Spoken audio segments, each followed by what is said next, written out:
नमस्कार नमस्कार दीदी, कैसे हैं? बिल्कुल ठीक। सभी साथियों को मेरा जय श्री राम, सभी को मेरा सादर नमस्कार।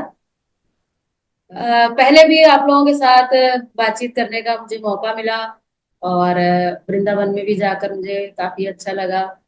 और सभी लोग काफी जिज्ञासु थे और समयानुसार मैंने अपनी बात को वहां पर भी रखने का कोशिश किया था। और आज भी मुझे जो मौका मिला है, तो देखिए, सीधी बात तो ये है कि परमपिता परमेश्वर ने हमें इस धरती पर भेजा है, तो मौज भरी जिंदगी जीने के लिए भेजा है। इसलिए नहीं भेजा है कि हम यहाँ पर आए और फिर ऐसी ऐसी बीमारियों से झेलें, उससे लड़े और तरह तरह की दवाइयां खाएं, हॉस्पिटल में पड़े रहें। तो ठीक है, इन सब चीजों के लिए कुछ मना नहीं है, कोई मुसीबत पड़े तो मजबूरी है, तो ठीक है। लेकिन बिना इसके भी जीवन जिया जा सकता है। ईश्वर ने हमें भेजा है तो हमारी पूरी व्यवस्था करके भेजा है। कोई भी माँ जब अपने बच्चे को बाहर भेजती है, हॉस्टल में भेजती है, तो उसके पूरे खाने पीने की व्यवस्था, उसके रहने की व्यवस्था, उसकी सुख सुविधा की व्यवस्था पूरा वो करके तब हमें हमारी माँ कहीं भेजती है। तो ऐसे ही वो नेचर मदर, वो परम पिता, उसने हमें यहाँ धरती पर भेजा है। और हम तो अपने बच्चों को पढ़ने के लिए कुछ 2 4 साल 6 साल के लिए भेजते हैं, लेकिन उसने हमें 100 साल के लिए भेजा है। तो 100 साल का पीरियड कुछ कम नहीं होता। तो ये 100 साल का जीवन हमें कैसे जीना है, उसकी पूरी व्यवस्था हमें उस मदर ने, नेचर मदर ने हमें देकर भेजी है। और ऐसा नहीं है कि हम यहाँ पर आए हैं तो अब हम अपना खुद कमाएंगे तब हम खाएंगे। सच पूछो तो ऐसा भी नहीं है। हमारे खाने की उसने पूरी व्यवस्था की है। लेकिन जैसे बच्चे होते हैं ना, बिगड़ जाते हैं, तो स्कूल जाते हैं, कॉलेज जाते हैं, तो माँ का दिया हुआ टिफिन उन्हें अच्छा नहीं लगता और कैंटीन में जाकर बढ़िया खा पी कर आते हैं और टिफिन वापस लेकर आते हैं। बड़ा दुख होता है माँ को। माँ को लगता है कि मैंने इतना बढ़िया इसको भोजन बना के दिया था और ये कैंटीन में उल्टा सीधा खाकर आया है, बीमार पड़ेगा, इसको पता नहीं है, कष्ट भोगेगा। तो माँ दुखी हो जाती है। तो ऐसे ही परमात्मा ने हमें यहाँ धरती पर भेजा है, तो हमारे पूरे स्वस्थ रहने की जिम्मेदारी उसने ली है। शर्त बस इतनी है कि हम उसकी बात को, उसके संदेश को सुन पाए, समझ पाए और उस रास्ते पर चल पाए। भगवान ने हमें सब कुछ दिया। नेचर में आप देखें अगर, तो इतना कुछ उसने खाने पीने की व्यवस्था हमें दी है, एक से एक बढ़कर बढ़िया से बढ़िया, कितनी सुंदर व्यवस्था हमें दी है। लेकिन इंसान को तो ऐसा लगता है कि अगर सवेरे सवेरे उठकर अगर पराठे नहीं खाए, अगर चाय नहीं मिली, तो शायद हम हेल्दी नहीं रह पाएंगे, शायद शक्ति नहीं मिलेगी। अब तो लोग कहने लग गए हैं कि भाई बहुत हाई प्रोटीन चाहिए, तो आप उसके लिए ये खाइए वो खाइए। कितने लाखों लोगों को आज शाकाहारी से मांसाहार पर स्विच होना पड़ा है, क्योंकि डॉक्टर कहते हैं। आज अच्छे खासे लोगों को, मैंने अपने पहचान के कई लोगों को ऐसा देखा है जिन्होंने डॉक्टर के कहने से आज नॉनवेज तक लेना शुरू कर दिया है कि भाई ये शरीर की हमारी आवश्यकता है। देखिए, आवश्यकता की अगर हम बात करें तो ये सब चीजें कहीं पर भी स्टैंड नहीं करती हैं। नेचर ने हमारी जो खाने की व्यवस्था दी है, मैंने पहले भी आपके साथ चर्चा की है, मैं आज भी चर्चा करूंगी। जैसा कि आप लोगों को पता है कि हमारी जो आहार पद्धति है, ये हमारे धर्म ग्रंथों पर आधारित है। प्रमुख रूप से अगर मैं कहूँ कि श्री रामचरितमानस पर आधारित हमारी आहार पद्धति है। जो लोग रामचरितमानस थोड़ा भी जानते हैं या जानना चाहते हैं, तो थोड़ा अध्ययन करेंगे और उनको समझ में आएगा कि रामचरितमानस में एक ऐसी आहार व्यवस्था दी गई है कि जिसको फॉलो करके इंसान स्वस्थ रह सकता है। रामचरितमानस में दो तरह की आहार व्यवस्था दी गई है। पहली व्यवस्था दी गई है गृहस्थियों के लिए, जो घर परिवार में रहने वाले हैं। तो वहां पर कहा गया है कि ये लोग 1 मील अ डे, उनका जो मेन मील होता था वो एक टाइम का होता था। बाकी दिन भर वो कंदमूल फल का भोजन करते थे। और सन्यासियों के लिए दूसरी तरह की एक अर्थ ये डाइट प्लान है, जिसमें दूध का और फल का भोजन बताया गया है, वो भी केवल एक समय। और एक समय जो है वो केवल वो जल इत्यादि पर रहा करते थे, कंदमूल फल का प्रमुख रूप से उनका भोजन था। तो उस पर जब रिसर्च करके हम लोगों ने प्रयोग किया, तो बहुत संक्षेप में मैं बताने की कोशिश करूंगी कि हमारी जो आहार व्यवस्था है उसके अनुसार जो हम लोग फॉलो कर रहे हैं, और इतने इतने सालों से हम लोग एक स्वस्थ जीवन जी रहे हैं, तो मैं कह सकती हूँ कि स्वस्थ रहना बहुत आसान है, बीमार पड़ना कठिन है। बीमार हम तब पड़ते हैं जब हम अपने पेट को भरने के लिए बहुत बड़ी कमाई करते हैं, बहुत हमारे पास पैसा आ जाता है, फिर हम पता नहीं क्या क्या सो कॉल्ड फैंसी और सो कॉल्ड डाइट लेते हैं, और उसके बाद ही हम बीमार पड़ते हैं। अगर हम एक नेचुरल एक इजी जिंदगी जीने लग जाए, तो हमें कभी डिजीज का सामना ही नहीं करना पड़ेगा। डिजीज का मतलब ही है कि जब हमने अपने खान पान में, अपने रहन सहन में, अपने आचार विचार में, सोच में, जब हमने इस ईज के साथ में डिस जोड़ दिया है, तभी डिसीज आती है। अदरवाइज इजी लाइफ अगर हम जी रहे हैं, तो जल्दी हमारे पास कोई बीमारी आती नहीं है। तो उस आहार व्यवस्था के अनुसार हमारा जो सबसे पहला सिस्टम है, जो सबसे पहला नियम है, वो है नो ब्रेकफास्ट। हम लोग कहते हैं break your breakfast, otherwise breakfast will break you fast. मुझे नहीं पता कि नाश्ते को नाश्ता क्यों कहते हैं, किसने ये नाम दिया है, बट जिसने भी दिया है बहुत बढ़िया दिया है, कि नाश्ता यानी कि नाश करने वाला। आज मेडिकल साइंस कहता है कि राजा की तरह हमारा नाश्ता होना चाहिए, हैवी हमारा नाश्ता होना चाहिए। तो मेरा ऐसा मानना है कि शायद मेडिकल साइंस इसलिए ऐसा मानता है कि जब हम नहीं खाते हैं तो हमें बड़ी कमजोरी आती है, और जब हम खा लेते हैं तो हमें ताकत आती है। तो मेडिकल साइंस ने शायद इस दिशा में रिसर्च करने के लिए सोचा ही नहीं। उन्हें लगा कि नहीं खाने से तकलीफ होती है और खा लेने से ताकत आ जाती है, इट मीन्स खाने से ही एनर्जी है। ऐसा सोचकर हैवी डाइट सवेरे नाश्ते के लिए बताई गई। जबकि अगर आप अपने पुराने समय में देखें, अपने पूर्वजों को देखें, तो इतनी सुबह सुबह खाने का कोई जिक्र नहीं, किसी शास्त्र में, किसी धर्म में सुबह सुबह खाने के लिए प्रमोट नहीं किया गया है। पहले की महिलाएं सवेरे उठती थी, 2:30-3 बजे तो लोग उठ जाते थे। उसके बाद बड़े बड़े घर होते थे, उनको लीपना पोतना, सफाई करना, ज्वाइंट फैमिलीज हैं, 100 तरह के काम होते हैं, वो सारे काम करना। जो जेंट्स होते थे, आप सोचिए तो शौच के लिए भी आराम से मॉर्निंग वॉक हो जाती थी। शौच के लिए भी जाना है तो अच्छा खासा चल के जाना पड़ता था। तो पहले परिश्रम होता था कुछ। और उसके बाद जब जो आदमी 2:30-3 बजे उठ गया है, तो वो अगर 8 बजे खा रहा है तो ये थोड़ा जस्टिफाइड है।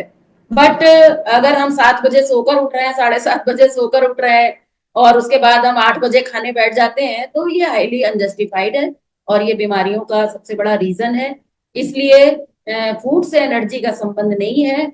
एनर्जी तो केवल परमात्मा से आती है, जब हम गहरी नींद में या मेडिटेशन में होते हैं, तभी हम उस नींद को जो है वो गेन कर सकते हैं। तो एनर्जी की बात अगर अभी हम ना भी करें, अगर हम केवल आहार की भी बात करें, तो सुबह सुबह खाना, ये शरीर के लिए आप ये समझ लीजिए बीमारियों का बीजारोपण है। क्योंकि उस समय हमारी जीवनी शक्ति अंदर सफाई का काम कर रही होती है। अंदर से टॉक्सिन्स, जो भी गंदगी है, उसको अंदर ही अंदर जलाने का जीवनी शक्ति के माध्यम से काम किया जा रहा है। उस टाइम पर अगर हम अपने पेट में कुछ भी डालते हैं, तो फिर अंदर जो क्लींजिंग का काम चल रहा है वो फिर नहीं हो सकता। फिर डाइजेशन का काम शुरू हो जाता है, और धीरे धीरे करके अंदर गंदगी एक्युमुलेट होती रहती है, और जमा होते होते होते होते स्थिति ये आ जाती है कि उसमें गैसेस, एसिड्स और कीटाणु पनपते हैं, और बीमारियां होती हैं। इसलिए हमारी डाइट का जो सबसे पहला नियम है, वो है नो ब्रेकफास्ट। आज हजारों लोगों को हम लोगों ने केवल ब्रेकफास्ट बंद करवा के ही उनको हेल्दी किया है, और उनकी बहुत सी बीमारियों से उनको मुक्त किया है। और उसके बाद जो हमारा दोपहर का डाइट है, जैसा कि मैंने पहले भी आपको बताया है, कि जो हमारी फर्स्ट डाइट है, एक्चुअली लंच से पहले जो हमारी फर्स्ट डाइट है, हम लोग जिस इंटरमीडिएंट फास्टिंग की बात आज समाज में रूप ले रही है, लोग उसको एडमिट कर रहे हैं, वो फास्टिंग हम लोग पिछले 40-45 साल से कर रहे हैं। हमें मालूम है कि सुबह सुबह खाना ठीक नहीं है, जीवनी शक्ति को मौका देना चाहिए। तो जीवनी शक्ति ने रात को जो खाना खाया, हमने उसको पचाने में लगी है। तो सवेरे तक वो जीवनी शक्ति उस भोजन को पचा लेती है, उसके बाद सफाई के काम पर लगती है। तो ये जो सफाई का काम है ये उपवास के समय पर होता है, जिसके लिए हमें ये रात को जो हमने खाना खाया वहां से लेकर 14 घंटे की जो फास्टिंग की बात आज की जा रही है, तो ये फास्टिंग कंपलसरी है। ये अगर आप स्वस्थ रहना चाहते हैं तो ये होनी ही चाहिए। और इसके बाद इस फास्टिंग को जब हम ब्रेक करते हैं, तो इसको ब्रेक करने के लिए ऐसा नहीं है कि सीधे हम अनाज डाल देंगे। रात भर हमने कुछ नहीं खाया, हमारी जो गाड़ी थी वो स्टैंड बाई पोजीशन पे थी, और डायरेक्ट हम अगर उसको स्टार्ट करके सीधा फोर्थ गियर में स्टार्ट कर देंगे तो हमारा इंजन खराब हो जाएगा, गाड़ी की लाइफ कम हो जाएगी। इसलिए पहली डाइट जो है वो हमारी लिक्विड होनी चाहिए। और उस लिक्विड डाइट में भी बहुत बढ़िया, अगर आप मुझसे पूछें कि नंबर वन बेस्ट डाइट क्या है, तो वो मैं आपसे कहूंगी कि ग्रीन लीव्स का जूस है। पत्तियां, पत्तियां हमारी डाइट के लिए इतनी ज्यादा महत्वपूर्ण है कि इस चीज को हम लोगों ने जब रिसर्च किया तो पाया कि इनके अंदर जादू जैसी बात है। और इसके लिए हम लोगों ने विज्ञान को अध्ययन किया, अध्यात्म को अध्ययन किया, और मनुष्य के अलावा अन्य प्राणधारियों को स्टडी किया। और जब देखा कि जो जानवर हरी पत्तियां खाते हैं, आप उन पत्तियों उन जानवरों को स्टडी करें तो आप देखेंगे कि पत्तियां खाने वाले जानवरों के अंदर आपको क्या क्या अंतर देखने को मिलेगा। तो उसमें सबसे पहला अंतर आप ये देखेंगे कि ये बीमार नहीं पड़ते हैं जल्दी। पत्तियां जो भी अपने भोजन में ले रहे हैं जानवर, तो आप देखेंगे कि ये जल्दी बीमार नहीं पड़ते हैं। दूसरा आप देखेंगे कि इनके मल में बदबू नहीं होती है। तीसरा आप देखेंगे कि इन जानवरों से किसी भी प्रकार का संक्रमण नहीं फैलता है। और अगर यही डाइट हम भी लेने लग जाएंगे तो हमारे अंदर भी ये सभी चीजें आने लग जाएंगी। जो भी तकलीफें हैं, चाहे वो कॉन्स्टिपेशन की प्रॉब्लम हो, या कहीं कैल्शियम की कमी है तो कहीं आयरन की कमी है तो कहीं आयोडीन, ये दुनिया भर के जितने भी सब चीजों के लिए आज हम तरह तरह की मेडिसिन ले रहे हैं, तो ये सारी चीजों को ये कवर कर सकता है पत्तियों का सेवन। तो उसके लिए हम लोग बताते हैं कि सबसे पहले आप एक पत्तियों का जूस ले लें, जिसमें जनरल पत्तियां आप पूछेंगे कि भाई कौन सी पत्तियां ली जानी है, तो हम लोग तो सिंपल सी बात कहते हैं कि भाई जो पत्तियां जानवर खा सकते हैं वो इंसान भी खा सकता है। जो पत्तियां जानवर नहीं खाते, हमें उन पत्तियों से दूर रहना चाहिए। जबकि अभी देखने में यह आता है कि जो पत्तियां जानवर नहीं खाते, जैसे चाय की पत्ती और तंबाकू की पत्ती, अफीम की पत्ती, गांजा की पत्ती, ये पत्तियां इंसान खा रहा है। जिसको जानवर भी नहीं खाता है उसको इंसान खा रहा है। और डिफरेंस आप देख लीजिए, जानवर के स्वास्थ्य को स्टडी कर लीजिए और इंसान के स्वास्थ्य को स्टडी कर लीजिए, डिफरेंस सामने दिखाई दे जाएगा। तो इस तरह की ये बात है कि जो पत्तियां जानवर खाते हैं, धनिया, पुदीना, पालक, ये सब तो हम सभी जानते हैं। इसके अलावा कड़ी पत्ता, बेल पत्ता, अमरूद है, गुड़हल है, आम, जामुन, नींबू, पीपल, बरगद, सब तरह की पत्तियां हम खा सकते हैं। उसमें कोई शंका की बात नहीं है, किसी से पूछने की जरूरत नहीं है। ऐसी 4-6 तरह की पत्तियां हमने ली और उनको धोया, काटा, मिक्सी में डाल दिया, पानी डाल के चला लिया, और उसको टेस्टी बनाने के लिए उसमें कुछ नींबू डाला, नमक डाला, कुछ आंवले वगैरह डालना हो तो वो डाल लिया। फ्लेवर के लिए आप उसमें कभी अंगूर डालिए, तरबूज डालिए, कभी एप्पल डालिए, लौकी डालिए, कभी टमाटर डालिए, अलग अलग फ्लेवर के बनाकर ये जूस ये हमारी फर्स्ट डाइट होनी चाहिए, लिक्विड डाइट। लिक्विड लेने से फायदा क्या होगा कि जो अंदर सफाई का काम चल रहा है ना, तो उस सफाई में भी ये लिक्विड जो है ये हेल्पफुल होगा। तो ये हमारी फर्स्ट डाइट है 14 घंटे के बाद। और पुराने समय में आप देखिए कि शाम को, जैसा कि अभी आपने भी कहा नीता जी ने, कि शाम का खाना जो कहा जाता है कि सूर्यास्त से पहले खा लेना चाहिए, तो ये एक बहुत ही अच्छी हैबिट है। पहले के लोग एक्चुअली सूर्योदय से पहले उठते थे और सूर्यास्त से पहले भोजन करके और थोड़ा स्वाध्याय करके और वो सो भी जाते थे जल्दी। मुझे लगता है 7 से 8 के बीच में कोई टीवी था नहीं, इंटरनेट था नहीं, कहीं कुछ ऐसा था नहीं। अब शाम हो गई, खाया पिया, थोड़ा अड़ोसी पड़ोसियों के साथ बैठे, थोड़ा हंसी मजाक हुआ, कुछ पढ़ाई लिखाई हुई, कुछ स्वाध्याय हुआ, और उसके बाद सो गए। तो रात का ये जल्दी खाना जो बताया जाता है ये बहुत अच्छी चीज है, बट आज के परिवेश में किस हद तक पॉसिबल है ये देखना पड़ता है। क्योंकि आज हम लोग की जो लाइफ स्टाइल है, उसमें सवेरे देर से उठना, रात को देर से सोना, दिन भर काम करके आते हैं लोग, 9 से 10 के बीच में तो बहुत से लोग घर वापस लौटते हैं। तो ऐसी कंडीशन में थोड़ा मुश्किल हो जाता है कि वो रात को जल्दी सूर्यास्त से पहले खा लें। ये चीजें थोड़ा कम हो पाती हैं। जैन धर्म में तो अभी भी स्ट्रिक्टली कहा जाता है कि आप सूर्यास्त से पहले खाइए, और सभी धर्म में इस बात की बात है, और ये बेस्ट है। लेकिन अगर नहीं हो सकता है तो क्या करेंगे? तो उसका भी हमारी जो डाइट है, उस डाइट को अगर हम फॉलो करते हैं, तो आप थोड़ा बहुत अगर आइडियल से थोड़ा दाएं बाएं भी अगर होते हैं, तो भी आपको बहुत अच्छे रिजल्ट आ सकते हैं। अगर पॉसिबल है तो बहुत अच्छा, अदरवाइज कोई टेंशन नहीं लेने की बात है। तो जैसी भी अपनी सुविधा हो। हाँ, ये जरूर है कि अगर आप 11 बजे खाना खा रहे हैं, 12 बजे खा रहे हैं, तो वहां से फिर 14 घंटे का उपवास होना चाहिए। ये नहीं होगा कि हम रात को 11 बजे खाना खाकर सोए और सवेरे फिर 6 बजे खाने बैठ गए। ये ठीक नहीं है। कम से कम 12 से 14 घंटे, मैं तो बल्कि 14 से 16 घंटे कहती हूँ, बट ठीक है, 12 से 14 घंटे भी अगर हो जाए तो भी ठीक है, स्टार्टिंग किया जा सकता है। तो ये हमारी जो फर्स्ट डाइट है जूस की, ये मैंने आपको बताई। उसके बाद अगर बॉडी को नेचुरल रखना चाहते हैं, जो कि हर कोई चाहेगा, तो अगर अपनी बॉडी को हमें लंबे समय तक नेचुरल बना के रखना है कि आंखें देखने का काम बढ़िया करें, कान सुनने का काम बढ़िया करें, कमर सीधे बैठ सके और घुटने मुड़ सके, कंधे चल सके, अगर हम ऐसा चाहते हैं, तो उसके लिए फिर हमारी डाइट भी नेचुरल होना जरूरी है। क्योंकि देखिए, हमारा जो शरीर है वो फूड से बना है, और फूड से ही मेंटेन होता है। इसलिए हम अगर जिस भी प्रोडक्ट को हमें बनाना होता है, किसी भी प्रोडक्ट को हमें बनाना होता है, तो उसमें रॉ मटेरियल हम कैसा दे रहे हैं, ये बहुत इंपॉर्टेंट चीज हो जाती है। तो ऐसे ही हमारा जो शरीर है, तो ये भोजन से बना है, ये बात सही है। रामचरितमानस में लिखा है, चित जल पावक गगन समीरा, पंच रचित यह अधम शरीरा। हमारा ये जो शरीर है, ये 5 तत्वों से मिलकर बना है, और ये पांचों तत्व हम अपने भोजन के रूप में अपने शरीर में ग्रहण करते हैं। जैसे कि पृथ्वी तत्व अनाजों में, जल तत्व सब्जियों में, अग्नि तत्व फलों में, वायु तत्व पत्तियों में, और आकाश तत्व का मतलब है कुछ नहीं, यानी उपवास का तत्व। तो ये जो हमारे 5 तत्वों की जो थ्योरी है, ये आज के मॉडर्न मेडिकल साइंस से थोड़ा डिफरेंट है, लेकिन इसके जो रिजल्ट हैं वो भी मेडिकल साइंस से काफी डिफरेंट है। जहां आज मेडिकल साइंस कह रहा है कि ये बीमारी ठीक नहीं हो सकती, बीमारियों को कंट्रोल करने की कोशिश की जा रही है, क्योर नहीं हो पा रहा है, तो वही हमारे शास्त्रों के जो सिद्धांत हैं, ये क्योर की बात करते हैं। हम लोग तो रिसर्च वर्क में लगातार जुड़े हुए हैं, और देख रहे हैं कि जिन बीमारियों को आज मेडिकल साइंस लाइलाज बता रही है, वो बीमारियां बड़ी आसानी से ठीक की जा सकती हैं। ठीक है, बहुत बड़ी कोई बीमारी है तो उसमें कहीं हमें कुछ हेल्प लेनी पड़े, कुछ मेडिकेशन की जरूरत पड़े, तो मना नहीं है। सर्जरी की जरूरत कहीं पड़ जाए इमरजेंसी में, तो मना नहीं है।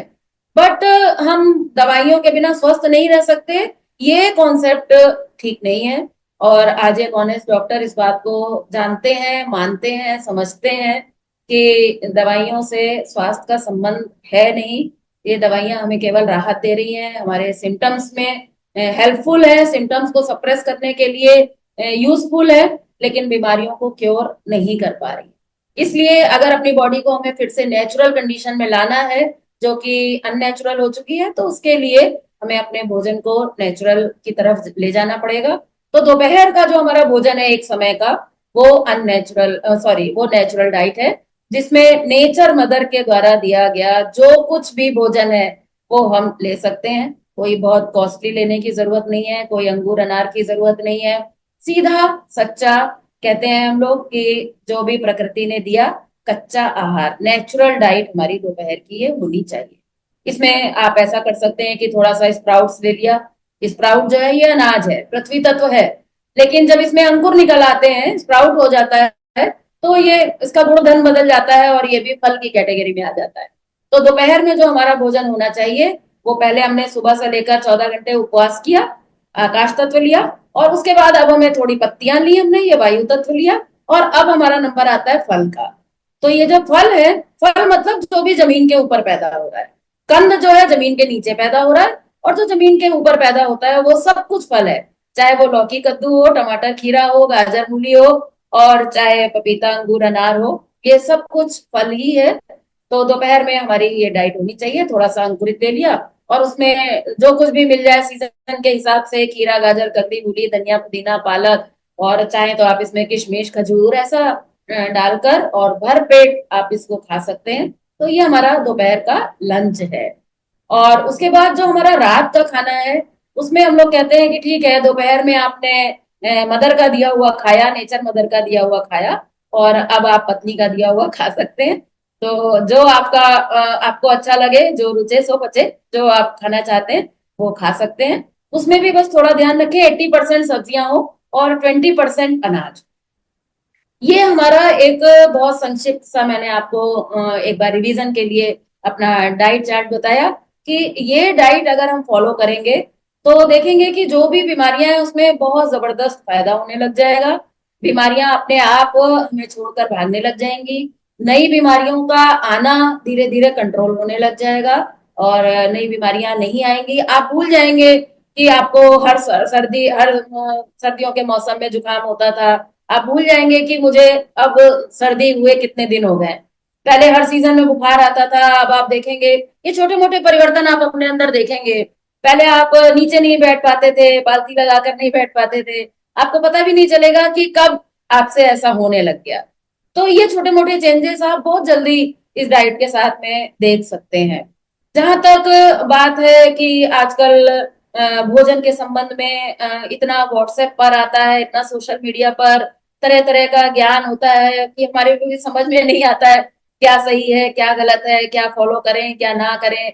तो आज हालत ये है कि हम सब कुछ फॉलो कर रहे हैं। कहीं पर भी कुछ पढ़ लिया कि इसको खाने से ये होगा, उसको खाने से ये होगा, हम उसको फॉलो करने लग जाते हैं। लेकिन उसके पीछे, इन सब चीजों के पीछे कुछ खास रिसर्च नहीं है। अब कौन बना रहा है, क्या बना रहा है, उसकी क्या अथॉरिटी है, वो सब चीजें हमें मालूम नहीं रहती हैं। तो हम तरह तरह की चीजें प्रयोग करते रहते हैं। तो उसकी इतनी कोई खास आवश्यकता नहीं है। सीधा सिंपल सा स्वस्थ रहने का फंडामेंटल ये है कि डाइट में पहला उपवास का महत्व हो, दूसरा पत्तियों का महत्व हो, तीसरा रॉ डाइट का महत्व हो, और चौथा अनाज कम से कम हो। ये अग्नि तत्व है, ये सॉरी पृथ्वी तत्व है जो अनाज में पाया जाता है। ये सबसे कम हमारी बॉडी में चाहिए, खासतौर से 25 साल के बाद। तो हम जो है सुबह से लेकर रात तक केवल अनाज ही खा रहे हैं। सुबह नाश्ते में भी अनाज ले रहे हैं, दोपहर के लंच में भी, शाम के नाश्ते में भी, रात के खाने में भी। और जहां तक मुझे लगता है कि आज के इस मीटिंग में सभी ध्यान योगी लोग जुड़े हुए हैं जो ध्यान का अभ्यास करने वाले हैं। तो मैं तो ये कहूंगी कि ध्यान साधना जैसी साधना अगर हम करने के लिए बैठे हैं और हमारी बॉडी में अगर पृथ्वी तत्व अधिक जाएगा, तो ध्यान के लिए आपको बहुत मशक्कत करनी पड़ेगी। ध्यान जल्दी लगेगा नहीं। और बड़ा साइंटिफिक है ये कि पृथ्वी तत्व बॉडी में अगर ज्यादा है तो ये पृथ्वी हमें नीचे खींचेगी। हमारी चेतना ऊपर उठना चाहती है मेडिटेशन में, और ये पृथ्वी तत्व हमें नीचे घसीटने की कोशिश करेगा। इसलिए आप देखिए कि जो भी ध्यान के अच्छे योगी हुए हैं, अगर आप उनको स्टडी करें, अपने गुरु जी को स्टडी करें, तो आप पाएंगे कि उनका आहार जो था ना, वो बहुत कम था, हल्का फुल्का था, सात्विक था। और मनमाने ढंग का आहार करके ध्यान करना ये बहुत कठिन हो सकता है। और अगर थोड़े से भी भोजन में अगर सुधार कर लिया जाए तो हमारा ध्यान बहुत बढ़िया हो सकता है। ध्यान के बारे में, भोजन के बारे में आज बहुत सारे मिथ्स हैं। लोग, सबसे पहली बात तो लोग यही नहीं समझ रहे हैं कि भोजन हम कर क्यों रहे हैं। हम कर तो रहे हैं दिन में 4 बार, लेकिन हमें ये सच तो ये पता ही नहीं है कि हम क्यों कर रहे हैं। बस भगवान ने एक मुंह दे दिया है, इसके अंदर स्वादिष्ट एक जबान लगा दी है, और बढ़िया कैपेसिटी का एक पेट दिया है। तो बस कहूं तो शायद गलत नहीं होगा कि बस लोग गड्ढा भर रहे हैं, स्वाद ले रहे हैं और गड्ढा भर रहे हैं बस। खाने के बारे में लोगों को कुछ भी पता नहीं है। खाना एक ऐसी चीज है कि फूड ही मेडिसिन है, आहार ही औषधि है। और छांदोग्य उपनिषद में तो लिखा है, कहते हैं कि आहार किसे कहते हैं, भोजन किसे कहते हैं, तो वहां पर लिखा है कि भोजन वो है जो इंसानों के द्वारा खाया जाता है। और दूसरा आहार की परिभाषा ये है कि जो इंसानों को खा जाता है उसको आहार कहते हैं। खाने को खाने के लिए बहुत समझदारी, बहुत धैर्य, बहुत चतुराई की आवश्यकता है। जैसे एक शिकारी शिकार करने जाता है, और वो अगर ये सोचे कि बस मुझे तो तीर चलाना आता है तो मैं तो अब शेर मार के ले आऊंगा, नहीं मार पाएगा। उसके लिए बहुत सूझबूझ चाहिए। केवल तीर चलाना ही पर्याप्त नहीं है, ऐसे ही खा लेना ही पर्याप्त नहीं है। पर खाने को सूझबूझ के साथ खाना ये बहुत ही महत्वपूर्ण है। और अगर सूझबूझ के साथ नहीं खाया गया, शेर को अगर सूझबूझ के साथ नहीं मारा गया तो उल्टा शेर ही हमारे ऊपर अटैक कर देगा। हम गए थे उसका शिकार करने और हम खुद ही शिकार हो गए। तो हमारे शास्त्रों में लिखा है ऐसा कि अगर हम भोजन को सही ढंग से सावधानी से नहीं खाएंगे, मनमाने ढंग से खाएंगे, जब मिला जो मिला जैसा मिला जितना मिला बस डाल लिया, अगर हम इस ढंग से भोजन को अगर पेट में डालेंगे तो हमें बीमार होने से कोई भी नहीं रोक सकता और ये भोजन ही हमें खा जाएगा। तो ये भोजन के संबंध में एक बहुत झूठी धारणा है कि भोजन से ताकत मिलती है। ताकत तो इस दुनिया में भगवान के अलावा और कहीं से मिलती नहीं है। किसी भी तरह की एनर्जी, जितनी भी एनर्जी आज विज्ञान जगत में है, इस शरीर जगत में है, जितना भी एनर्जी का सोर्स है, वो केवल केवल और केवल उस परमात्मा ने वो डिपार्टमेंट अपने पास ही रखा है। एनर्जी तो केवल परमात्मा में आती है, बाहर तो केवल साधन है। भोजन एक साधन है, एक माध्यम है शरीर के निर्माण का और शरीर के अंदर टूट फूट करके उसको मेंटेन करके रखने का। लेकिन आप सोचे कि शक्ति उससे आती है? शक्ति तो कभी आ ही नहीं सकती। बहुत विस्तार में ये सब्जेक्ट है, अभी मैं उस विस्तार में नहीं जा रही हूँ। थोड़ा किताबों का अध्ययन करिए, थोड़ा और विस्तार से और वीडियोस वगैरह देखिए, समझने की कोशिश करिए। पर आज मैं आपको ये जरूर बताने की कोशिश करूंगी कि अगर ये एनर्जी हमें खाने से नहीं आती है तो फिर ये एनर्जी कहाँ से आती है और कैसे आती है। क्योंकि अगर मेडिकल साइंस के सामने ये बात रखी जाए कि भाई फूड से एनर्जी नहीं आती है तो हमारा पहला सवाल यही होगा कि फिर कहाँ से आती है, कैसे चल रही है ये दुनिया, कैसे इंसान जब नहीं खाता है तो कमजोरी आती है और खा लेता है तो ताकत आती है। तो देखिए, मैं आपको इसके संबंध में जो सबसे महत्वपूर्ण विषय है उसको आज मैं थोड़ा सा लेना चाहूंगी, और वो विषय है नींद का। स्लीप। स्लीप जो है ना, ये एक बहुत ही चमत्कारिक घटना है जो परमात्मा ने इस मनुष्य को ही नहीं बल्कि समस्त प्राणधारियों के लिए नींद की अवस्था एक बनाई है। नींद के हमें हम जाते तो रोज हैं, सोते हम रोज हैं, जब मौका मिल जाए तब सो जाते हैं। लेकिन जैसे हमने खाने को नहीं समझा खाते हम रोज हैं, ऐसे ही सोते हम रोज हैं, लेकिन हमने नींद को कभी समझा नहीं है। नींद एक वो अवस्था है जिस अवस्था में हमारा संपर्क परमात्मा से होता है। मेडिकल साइंस नींद को ऐसा नहीं मानती है। मेडिकल साइंस का ऐसा मानना है कि नींद जो है ये एक बॉडी की रेस्ट पोजीशन है, स्टैंड बाई पोजीशन है, कि रात को आप सो गए और रात भर आपने विश्राम किया और सवेरे आप उठ गए और रात को आप जो खाना खाकर सोए थे उस खाने से आपको एनर्जी आ गई और उससे आपने दिन भर काम किया। ये मेडिकल साइंस का कॉन्सेप्ट है। लेकिन हम सब जानते हैं कि अगर भोजन से शक्ति आती होती तो रात को जब हम खाना खाते हैं तो खाना खाने के बाद कहते हैं भाई अब हमसे काम नहीं होगा। एक पहलवान कुश्ती लड़ने जाता है तो वो कहता है कि भाई कुश्ती लड़के आऊंगा उसके बाद खाऊंगा, कुश्ती लड़ने से पहले कभी नहीं खाता। जब नहीं खाते हैं तो कमजोरी आती है, ये बात तो सही है। क्योंकि जब हम नहीं खाते हैं उस समय जीवनी शक्ति हमारे शरीर के अंदर सफाई का काम करती है। सफाई करती है तो हमारे बॉडी के अंदर जो भी टॉक्सिन्स हैं, गैसेज हैं, एसिड्स हैं, ये सभी उभाड़ मारते हैं। तो गैस जो है वो सर में चढ़ती है तो सिर में दर्द हो सकता है।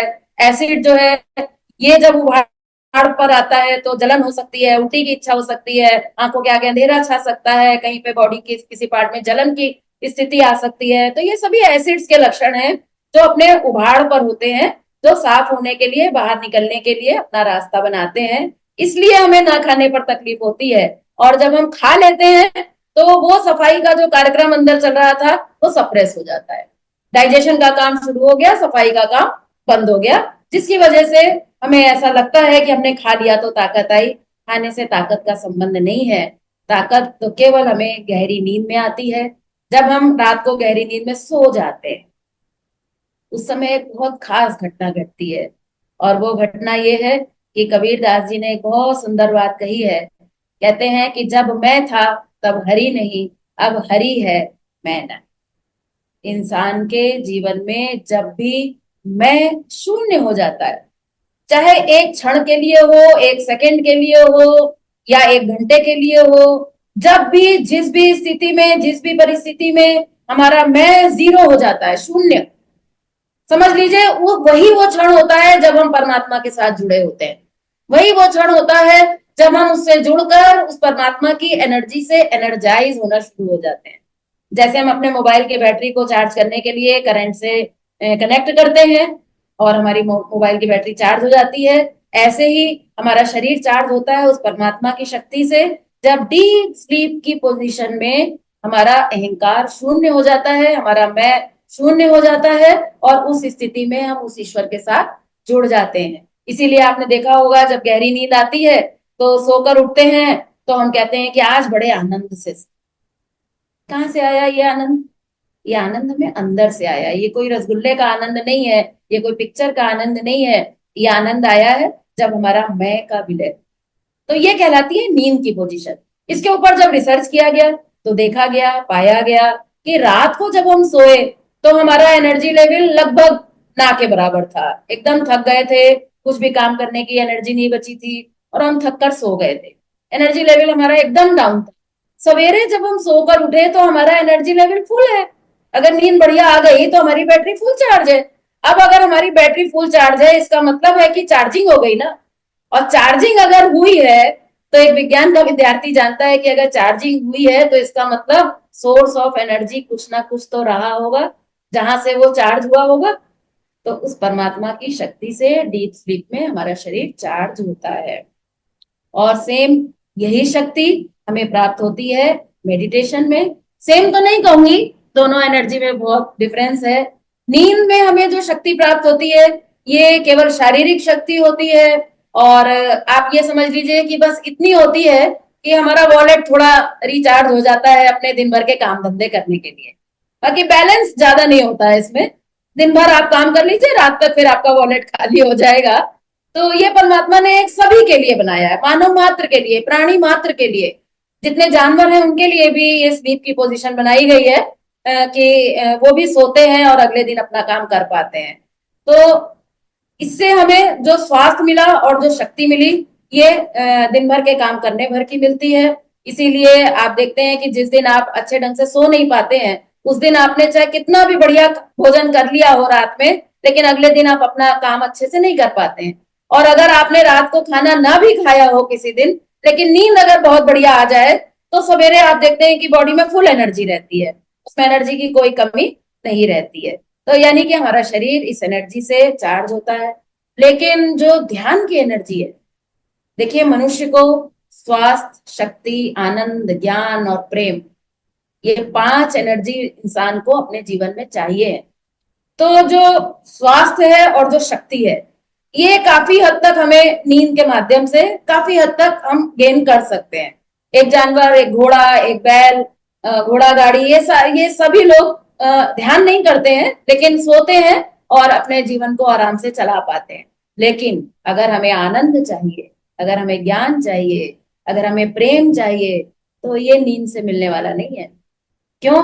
क्योंकि नींद में हमारी रेस्ट पोजीशन ऐसी रहती है, रीढ़ की हड्डी हमारी सोते समय ऐसी रहती है, जबकि मनुष्य को भगवान ने ऐसा बनाया है, वर्टिकल बनाया है। जब तक हम अपनी ओरिजिनल पोजीशन में नहीं आएंगे तब तक केवल इस पोजीशन में हम उतनी ही एनर्जी गेन कर पाएंगे जितना कि एक जानवर कर पाता है। इसलिए नींद अपने आप में सफिशिएंट नहीं है। लेकिन मेडिटेशन जो है ये नींद से एक मिलती जुलती अवस्था है। ध्यान में हम उस स्थिति को प्राप्त करने की कोशिश करते हैं जो गहरी नींद में हमने अनजाने में प्राप्त कर ली थी, यानी कि मैं को जीरो करना।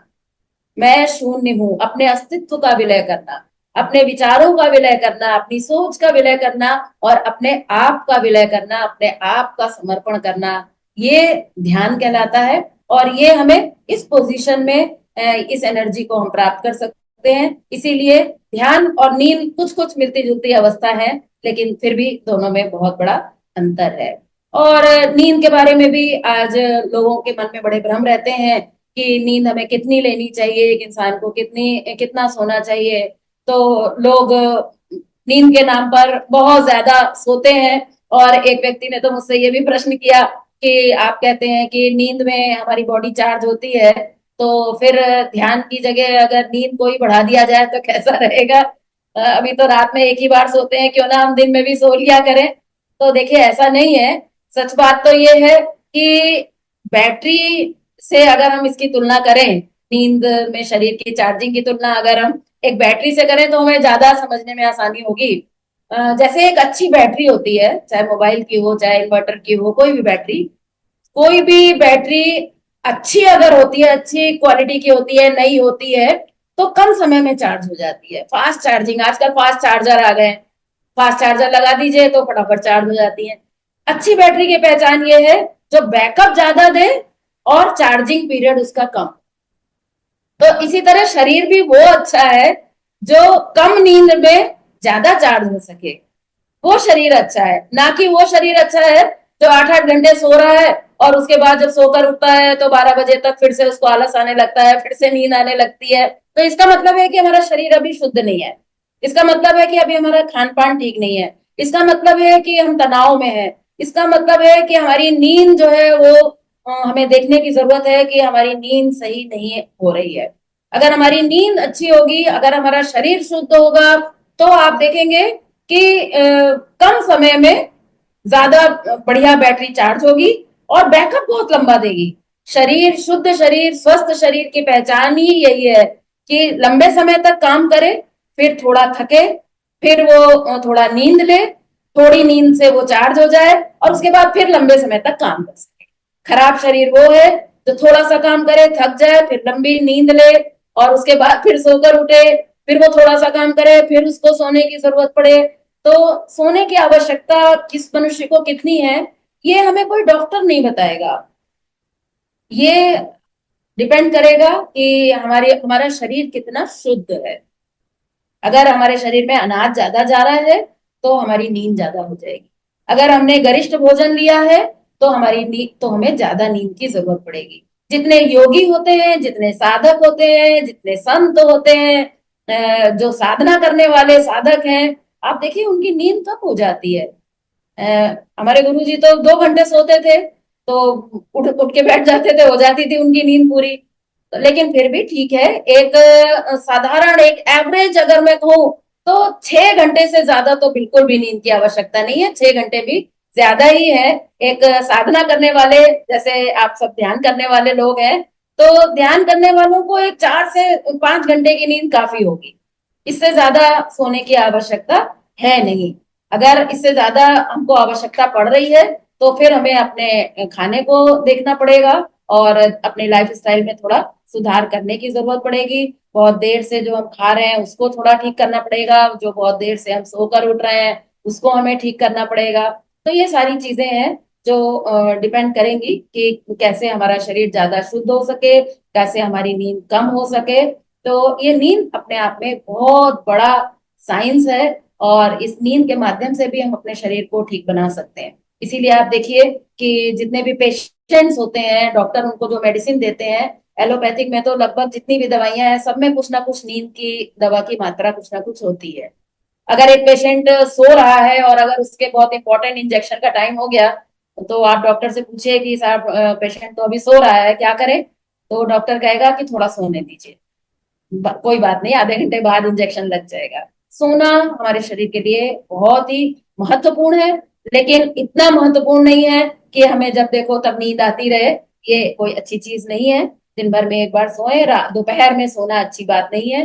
दोपहर में लंच के बाद एक थोड़ा सा विश्राम करना, थोड़ा सा आराम करना, बस इतना ही हमारे लिए पर्याप्त होगा। इसके अलावा दीदी ने मुझसे कहा था कि मुझे इस सवाल का भी जवाब चाहिए कि हम लोगों ने, मैंने जो अभी आपको बताया कि रात की डाइट, ये एक महत्वपूर्ण विषय है जो पहले भी जब चर्चा की थी तो रह गया था कि रात को ही हम लोग खाना क्यों कहते हैं। क्योंकि जनरली तो जो कॉन्सेप्ट समाज में है उसमें तो यह है कि रात को आप भिखारी की तरह खाओ, नहीं खाओ तो भी चलेगा, बहुत लोग नहीं भी खाते हैं। तो रात को ही इस डाइट में रात को खाने के लिए क्यों कहा गया? रामचरितमानस में लिखा है, पय आहार फल असन एक, निशि भोजन एक लो।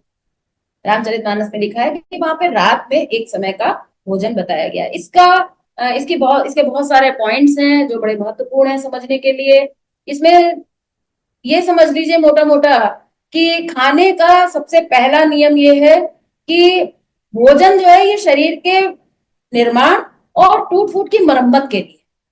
अब दिन भर आप काम करिए, फिजिकल मेंटल जो भी आप काम करिए, कुछ टूट फूट होने दीजिए पहले। बिना टूट फूट के रिपेयर मेंटेनेंस नहीं होता किसी चीज का।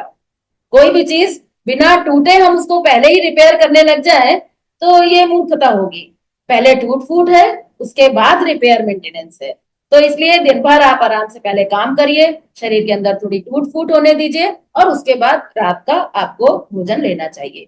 दूसरा भोजन का जो नियम है वो ये है कि करी भोजन विश्राम।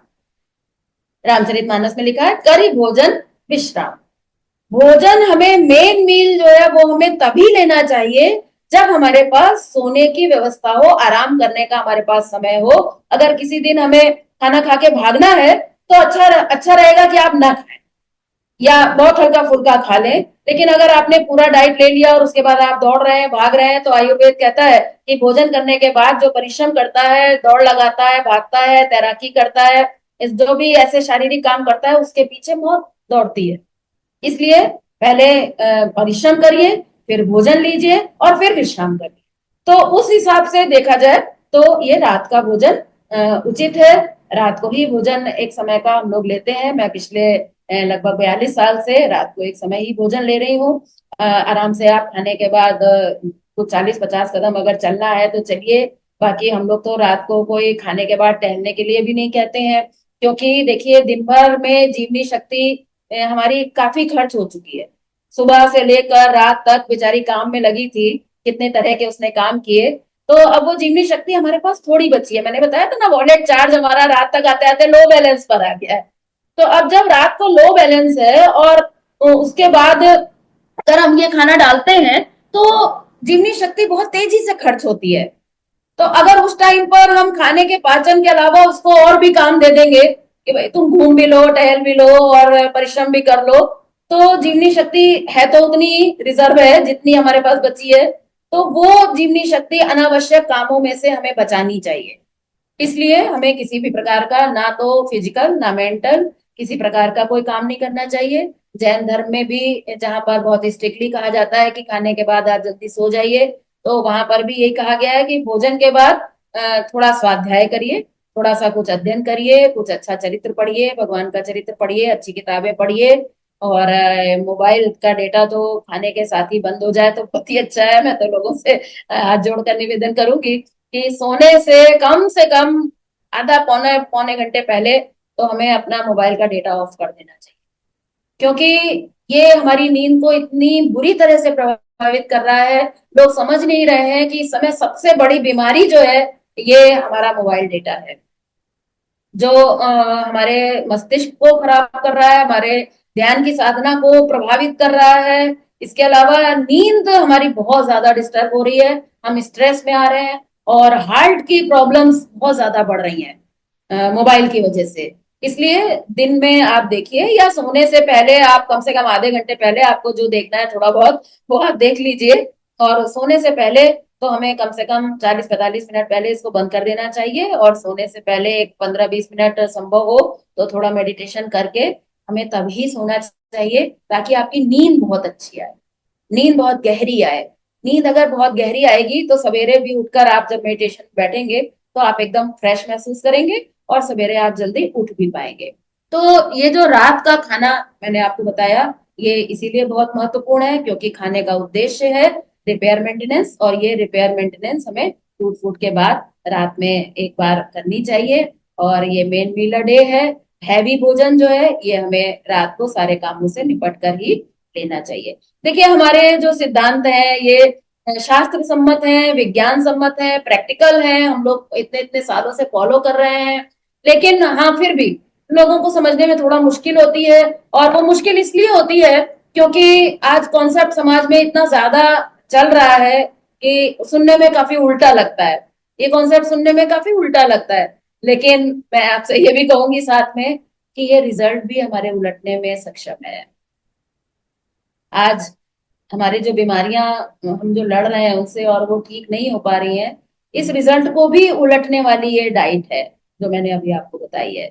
तो इसलिए सुनने में भले ही आपको उल्टी लगे लेकिन ये विज्ञान सम्मत है, इस पर बहुत सारा रिसर्च वर्क हुआ है हमारे मेरठ मेडिकल कॉलेज में भी, और भी बहुत सारे डॉक्टर्स के साथ जुड़कर हम लोगों ने इसके ऊपर अध्ययन किया है, और ये शास्त्र भी सम्मत है और विज्ञान से सम्मत भी है। तो ये रात का भोजन है। जहां तक आजकल हमारे डाइट में लोगों का सवाल रहता है कि भाई ये गेहूं वगैरह है जैसे, तो अच्छा नहीं है, हैवी होता है, तो इसकी जगह पर अगर हम मिलेट्स वगैरह का भी प्रयोग करें तो कैसा रहेगा? अगर आप कर सकते हैं तो बड़ी अच्छी बात है। लेकिन हम लोगों का ऐसा मानना है कि अगर हम समाज के बीच में जाकर लोगों को स्वास्थ्य का रास्ता अगर दिखा रहे हैं, तो हम लोग प्रायः उन्हीं चीजों को लोगों के सामने रखना पसंद करते हैं जो मानव मात्र के लिए संभव हो। जहां तक मिलेट्स की बात है, बहुत अच्छी बात है, हल्का होता है, बढ़िया सुपाच्य है, और शरीर के लिए बहुत बढ़िया है, रफेज है, शरीर से बाहर आसानी से निकल भी जाता है, कॉन्स्टिपेशन को कंट्रोल करता है, ये सारी चीजें हैं। लेकिन फिर भी मैं ये कहूंगी कि कंपलसरी नहीं है। हम लोग कभी विशेष रूप से इसका कोई प्रयोग नहीं करते हैं। हम तो अपना नॉर्मल खाते हैं। क्यों? उसका एक रीजन है। उसका रीजन ये है कि देखिए, सवेरे तो हमने जूस पिया, दोपहर में हमने रॉ डाइट ले ली, कच्चा खा लिया, खीरा गाजर ककड़ी मूली खा लिया, रात को 80% हमने सब्जी खा ली। अब बचा हमारा रात का खाना, उसमें हम थोड़ा गेहूं वगैरह खा रहे हैं। तो दिन भर में 80% सब्जी के बाद और फल जूस के बाद हम जो रोटी खा रहे हैं, कितनी खा रहे हैं? एक दो रोटी खा रहे हैं। तो अगर थोड़ा चला भी गया तो इसमें कोई दिक्कत की बात नहीं है, कोई घबराने की बात नहीं है। घबराने की बात तब है जब हम अपने शरीर के साथ अत्यंत अत्याचार करते हैं। सुबह भी गेहूं, दोपहर में भी गेहूं, रात शाम को भी अनाज, रात को भी अनाज। अगर हम इतना भर भर के और बार बार और गरिष्ठ भोजन अगर कर रहे हैं, तो उस कंडीशन में ये नुकसानदेह है। लेकिन अगर हम 24 घंटे में एक बार खा रहे हैं, हल्का फुल्का भोजन खा रहे हैं, तो कोई डरने की बात नहीं है। आप जो सुविधा पूर्वक आपको उपलब्ध हो जाए, आप वो खा सकते हैं।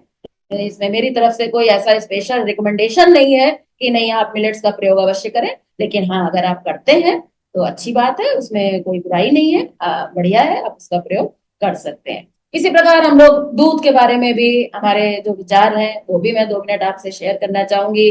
कि आज जिसको देखो दूध दूध दूध का इतना ज्यादा प्रचलन चल गया है। डॉक्टर्स ने तो दूध को इतना कंपलसरी बना दिया है।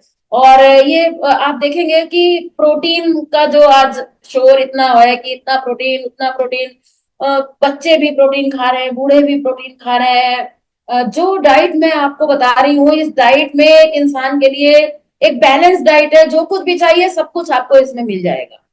अलग से हमें किसी प्रकार के, हम लोग जो डाइट ले रहे हैं, मैं जो डाइट ले रही हूँ पिछले 40 सालों से बिना दवाइयों के हम लोग जो जीवन जी रहे हैं, कोई मैं अकेली नहीं हूँ।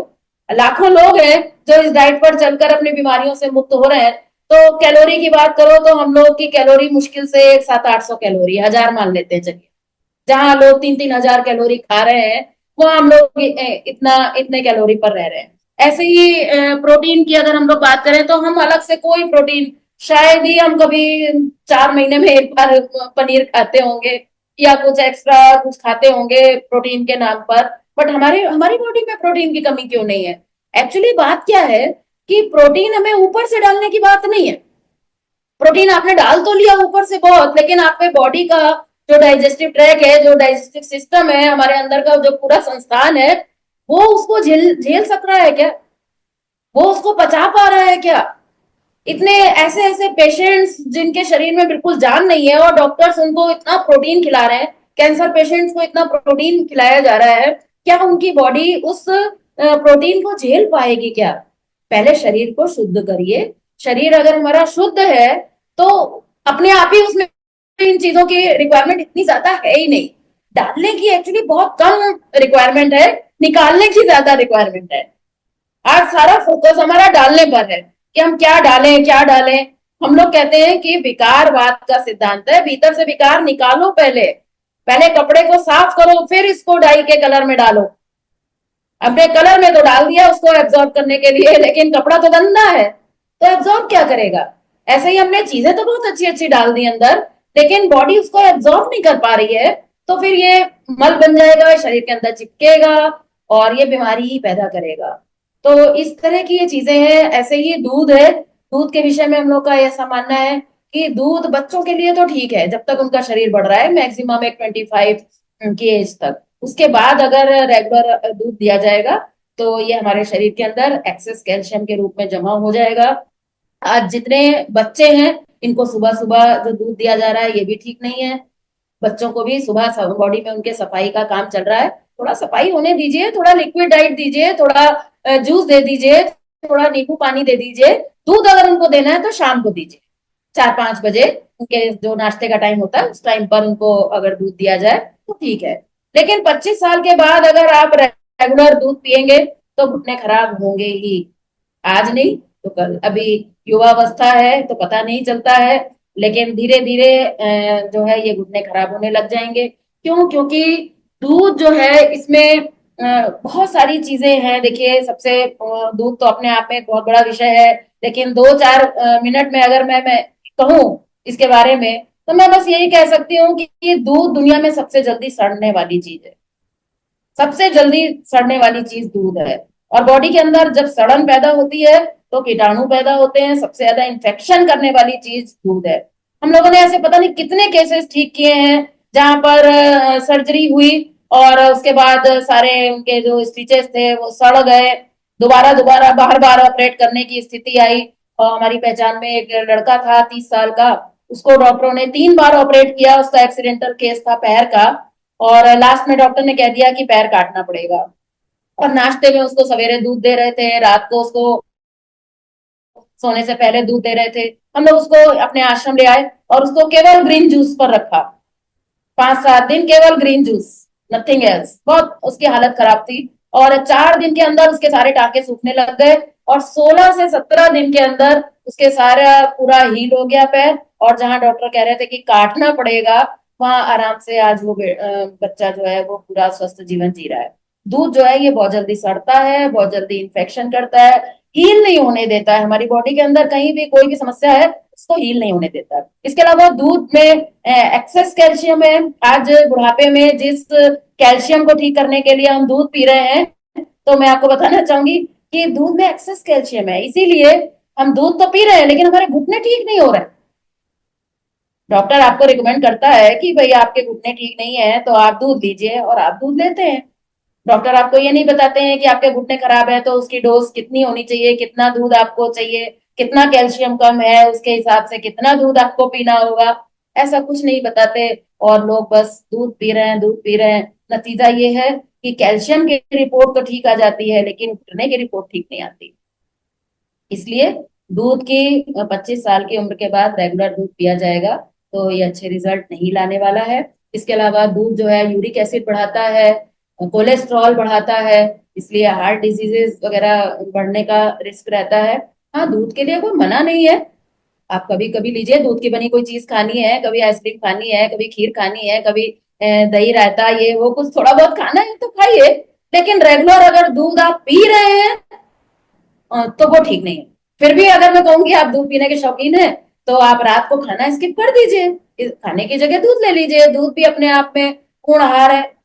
तो आप एक आहार लेने के बाद दूसरा आहार ले रहे हैं, और खास तौर से अगर एडवांस एज में रिटायर हो गए हैं, काम तो कुछ है नहीं, घर में बस बैठना है, थोड़ा बहुत घूमना टहलना है, काम कुछ विशेष है नहीं, और पूरा खाना खाया ऊपर से दूध भी पिया, तो ये सब बॉडी कैसे इसको मैनेज कर पाएगी? आवश्यकता नहीं है। और बिना आवश्यकता के दुनिया की हर चीज कूड़ा है। भले ही वो दूध क्यों ना बहुत अच्छा आप उसको मान रहे हो, लेकिन अगर शरीर को उसकी आवश्यकता नहीं है तो ये शरीर के लिए कूड़ा ही है। और जहाँ कूड़ा है वहां कीड़ा है, और जहाँ कीड़ा है वहां पीड़ा है। तो शॉर्ट में तो मैं इतना ही कहना चाहूंगी। और मैं चाहूंगी कि अगर किसी का कोई सवाल है, दीदी ने मुझसे 2-4 बातें कही थी वो मैंने थोड़ा कवर कर लिया है। और समय भी हो रहा है तो आप सभी लोग 4 बजे से जुड़े हुए हैं, तो मैं और अधिक समय आपका नहीं लूंगी। हाँ, अगर किसी का कोई सवाल हो तो मैं उसका जवाब देने की कोशिश करूंगी। तो नीता दी जैसा आदेश देंगी मैं वैसा करूंगी। आप सभी लोगों के लिए बहुत बहुत धन्यवाद। धन्यवाद।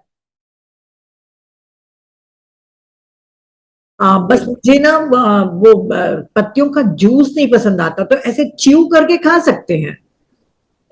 देखिए, च्यू करके अगर आप खाएंगे तो कितने 8-10 पत्ते खा लेंगे। हम लोग तो जूस बनाते हैं तो आप विश्वास नहीं मानेंगे इतना टेस्टी बनते हैं, क्यों नहीं बढ़िया बन रहा है। उसमें आप कुछ चीजें ऐड करिए, थोड़ा नींबू डालिए, उसमें थोड़ा सा गुड़ जब पसंद हो तो वो डाल सकते हैं, थोड़ा खट्टा मीठा चटपटा कुछ बनाइए। हाँ, मैंने और उसमें बनाया फ्लेवर था। के लिए कुछ डालिए, अंगूर अगर डालिए मैं तो एप्पल वगैरह डाल के बनाई थी, पर मुझे ऐसे लग रहा है कि मैं उसके साथ च्यू क्यों न कर लूं, मेरे को मतलब स्वाद लेकिन का मेरे को च्यूज तो कुछ फिर आप दिन में करिए सलाद के साथ।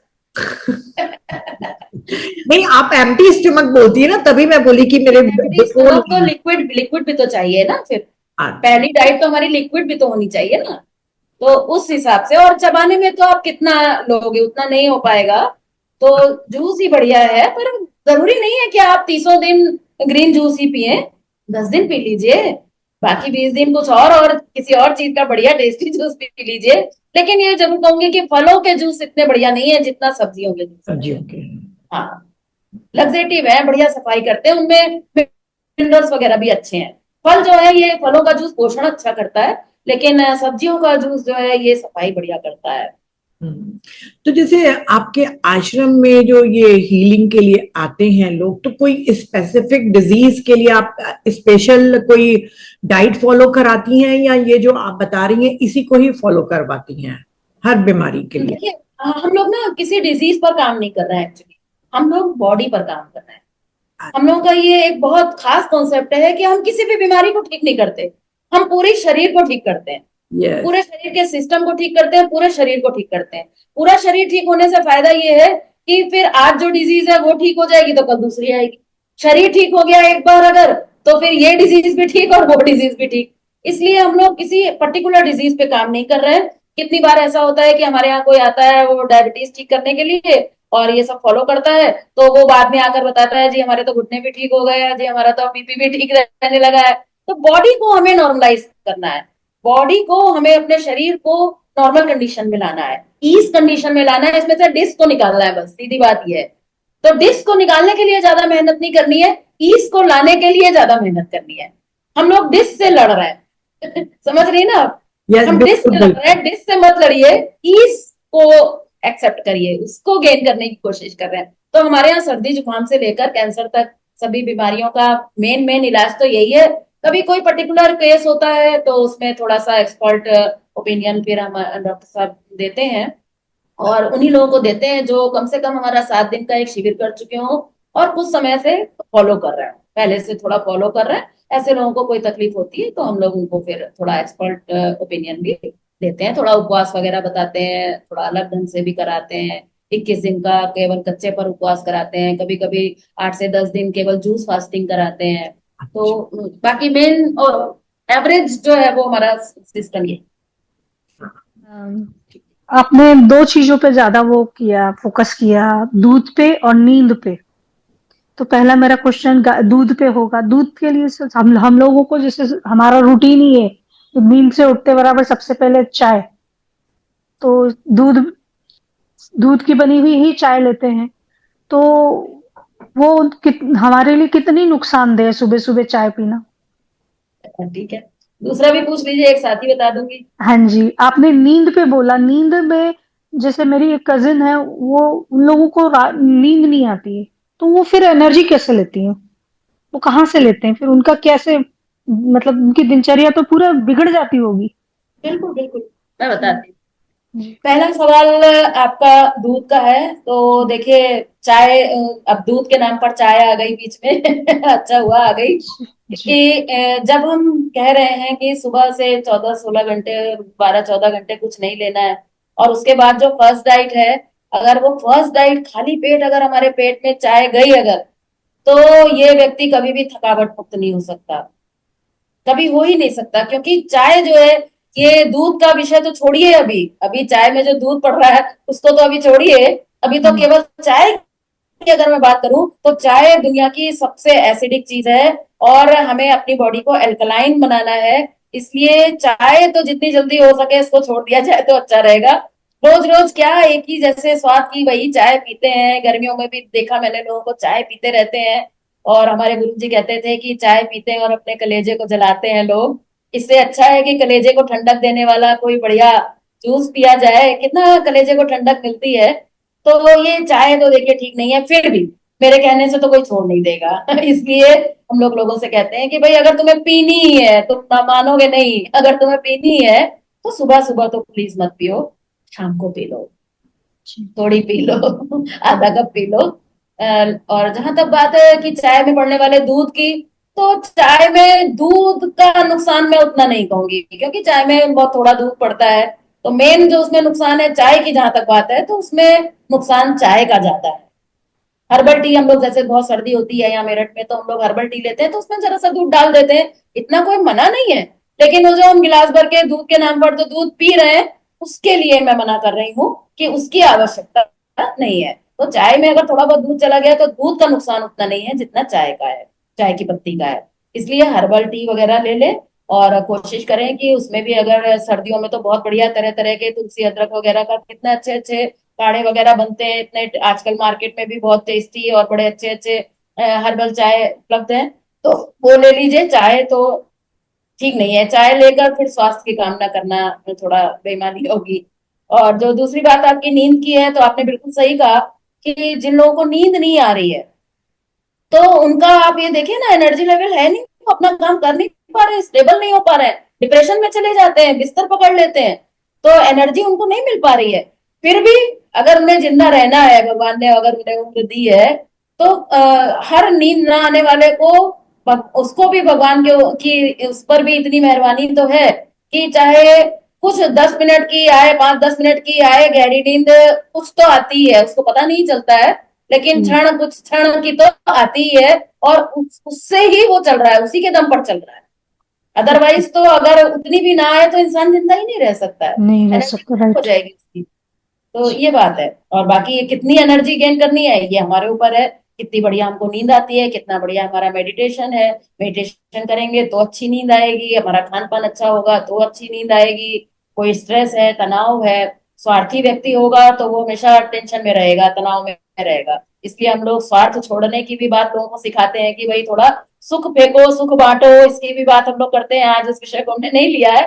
तो जी। जो स्वार्थी व्यक्ति है, जो सुख केवल बटोरना जानता है, सुख देना नहीं जानता है, तो उसके जीवन में सुख आएगा ही नहीं। और सबसे पहला सुख जो है वो स्वास्थ्य है। तो वो व्यक्ति स्वस्थ नहीं रह सकता। जो स्वार्थी है, बटोरना जानता है और ऐसा है, तो वो सुखी नहीं रह सकता। और पहला सुख निरोगी काया, तो वो व्यक्ति इस सुख से सदैव वंचित ही रहेगा। आशा थैंक है यू आप। मैम, बहुत। जी थैंक यू। जी, नमस्कार मैम। बहुत ही अच्छा सेशन है, और बहुत सारे प्रश्न भी उठ रहे हैं। उसमें से एक प्रश्न है कि 2 मील के बीच में कितने देर का, कितने घंटे का गैप होना चाहिए। और जैसे मैं पत्ती का जूस तो नहीं पीती हूँ, मौसम के अनुसार, जैसे अभी बेल का रस पीती हूँ। और उसके अलावा जब मौसम आता है तो रखिया होता है ना, ऐशगार्ड, उसका जूस आंवला डाल के पीती, तो वो भी सही है। देखिए वो भी सही है। हो गया आपका प्रश्न, हो गया। जी ओके। अच्छा है, वो भी बढ़िया है। लेकिन जो हम लोगों ने अब तक जो भी शोध किया है, उसमें पत्तियों के जो रिजल्ट है उसका कोई मुकाबला नहीं है। अच्छा। इसलिए बाकी तो सब बहुत बढ़िया, अभी तरबूज आ रहा है, अभी खीरा आ रहा है, सर्दियों में गाजर आती है, तो ये सब बहुत बढ़िया है। लेकिन जो पत्तियां हैं, इनके अंदर क्या है, ये मेडिसिनल इफेक्ट है इनका, जी पत्तियों में। तो अगर पत्तियों का जूस अगर 1 कप बच्चों को और 1 गिलास अगर बड़ों को अगर हो जाए, तो आप देखेंगे तो ये इनके रिजल्ट की कोई बराबरी नहीं है। इसलिए हफ्ते में कम से कम 2 दिन 3 दिन तो इसको भी आप अगर ऐड कर लेंगे, तो रिजल्ट बहुत ही अच्छे आने वाले हैं।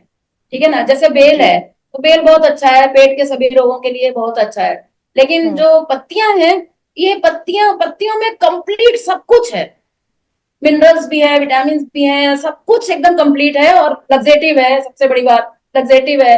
आंखों के लिए अच्छा, बालों के लिए अच्छा, पेट के लिए अच्छा। तो ये एक अपने आप में अगर कहा जाए कि कंप्लीट मेडिसिन है। हम लोगों से बहुत लोग पूछते हैं कि आप कुछ तो मेडिसिन हमें बताइए, ये हमको बहुत तकलीफ है, कुछ तो मेडिसिन बताइए। तो हम लोग उनसे कहते हैं कि भाई मेडिसिन अगर आपको चाहिए, तो मेडिसिन तो ये पत्तियां हैं। तो उसमें अगर आप थोड़ा सा ये भी ऐड कर लेंगी, थोड़ा कोशिश करिए, बढ़िया टेस्टी बनाइएगा, लेकिन दवाई जैसा मत बनाइएगा। बढ़िया जी टेस्टी बनाइए, पानी पूरी के पानी जैसा, तब मजा आएगा उसको पीने में। जी। थोड़ा और उसको भी ऐड करिए जी। जी, और 2 मील के बीच में कितने देर का गैप होना चाहिए, कितने घंटे अ, का। देखिए, खाने को पचने के लिए एक 6-8 घंटे का हो तो अच्छी बात है।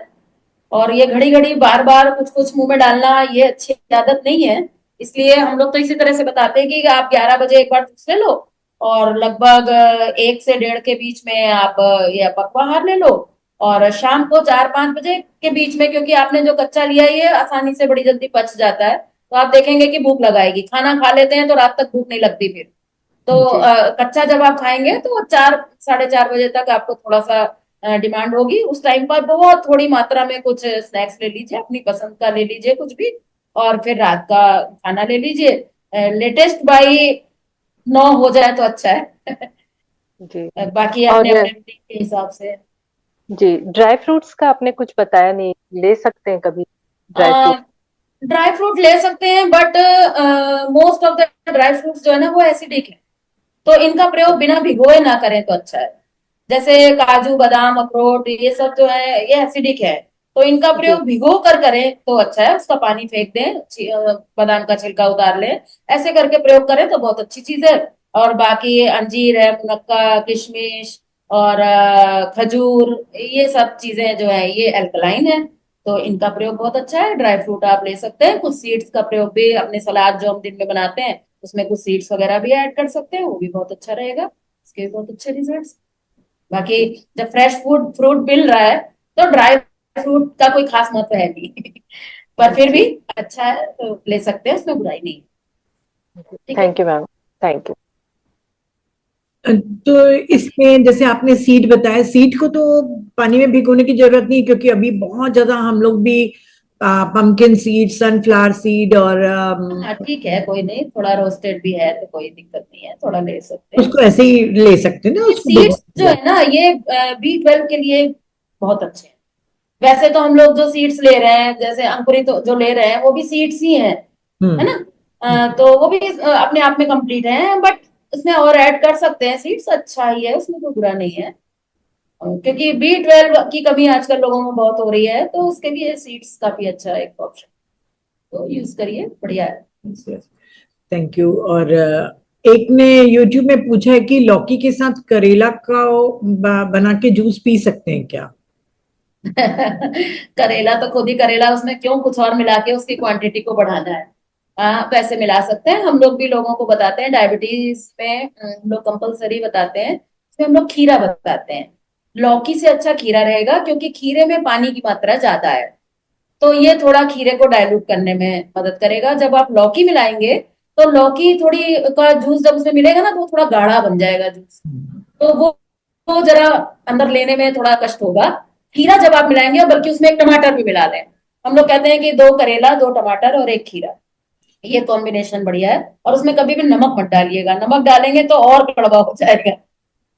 उस जूस को तो आप प्लेन ही पिए, उसमें पानी भी ना मिलाएं, खीरे का ही पानी उसमें रखें। तो लौकी से अच्छा ऑप्शन उसमें खीरे का रहता है।